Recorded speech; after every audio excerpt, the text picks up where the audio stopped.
আসসালামু আলাইকুম, সাব্বির খান আছি আপনাদের সঙ্গে ঢাকা কারণ বাজার থেকে। আজকের পেঁয়াজের আপডেট খবর জানাবো। আজকের বাজারে পেঁয়াজ কে কত করে বাজারে বিক্রি করতেছে সেই দামটাও কিন্তু তুলে দেবো আপনাদের সঙ্গে। কথা বলবো আরো দর্শক আজকের বাজার দর নিয়ে। আসসালামু আলাইকুম রহমতুল্লাহ।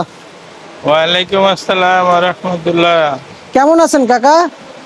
জি আলহামদুলিল্লাহ ভালো আছি। মন্দির কি ভালো আছে আজকে কাকা? ভালো সব সময় থাকে। বর্তমানে পেঁয়াজের আমদানি কেমন হচ্ছে? আমদানি টুকটাক আছে, বা- দামও বাজার বাড়তি দিকে না কমতি দিকে কাকা?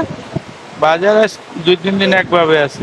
একভাবে আছে। কত করে বিক্রি করতেছেন আজকে বাজারে আপনার? 100-র উপরে। 100 কয় টাকা? এই 4-5। 4-5 টাকা করে বিক্রি করতেছে। আর এই যে আমরা দেখে হাইব্রিড দেখতে পাচ্ছি না, এরাও আপনারা কত করে দিচ্ছেন? এটা 102 টাকা। 102 টাকা। কাকা আজকের বাজারে ফরিদপুর পেঁয়াজ কত করে বিক্রি হচ্ছিল? ফরিদপুরে তো বিভিন্ন কোয়ালিটি আছে, ওই 98 থেকে 102। 98 থেকে 102, মানে কোয়ালিটির উপরে বাজার ডিপেন্ড করে না? আচ্ছা আচ্ছা, আমরা যে এই যে বর্তমানে যে আপনার পিছনে একটা পেঁয়াজ দেখতে পাচ্ছি, এটা পাবেন না? ওটা পাবনা। এটা কত করে দিচ্ছেন? ওটা 4 টাকা 5 টাকা। 4 টাকার তো কোয়ালিটি ফুল পেঁয়াজ, অনেক বড় বড় পেঁয়াজ এই যে হ্যাঁ, দর্শক দেখতে ওটা পাচ্ছেন। 5 টাকা। কাকা আজকে হাটে কেমন দামটা গিয়েছিল কাকা? আজকে হাটে জি জি জি। 4000, 4100, 3900। 4100।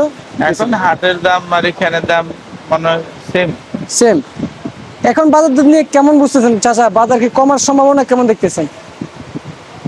কমার সম্ভাবনা তো আপাতত তেমন দেখতেছি না, কিন্তু আপনার বাজারটা হলো সরবরাহ যাতে ঠিক থাকে। বাজার এখন যে অবস্থা আছে, এই 2 টাকা কম 2 টাকা বাড়লো, এতে কাস্টমারের কোনো অসুবিধা হয় না। হয় না? 10-20 টাকা ডিফারেন্স হয়ে গেলে অসুবিধা হয়। অসুবিধা হয় এটা বাজার। নির্ভর করে চাহিদার উপরে। আচ্ছা আচ্ছা, যদি চাহিদা। যোগান না থাকে, যেমন তোমার আজকে 50 টন পেঁয়াজ দরকার ঢাকায়, এক্সাম্পল আর কি, এখন আজকে আছে 30 টন, তাহলে 20 টন কম আছে। 20 টন কম থাকবে না, দামটা একটু বেড়ে যাবে।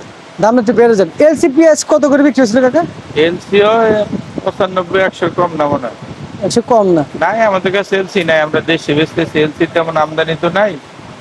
ওই মিশর, পাকিস্তান এগুলো আসছে শ্যামবাজারে। আচ্ছা আচ্ছা আচ্ছা। ওইগুলা তো তোমার হোটেল, বিভিন্ন রেস্টুরেন্ট এগুলা হয়তো চলে।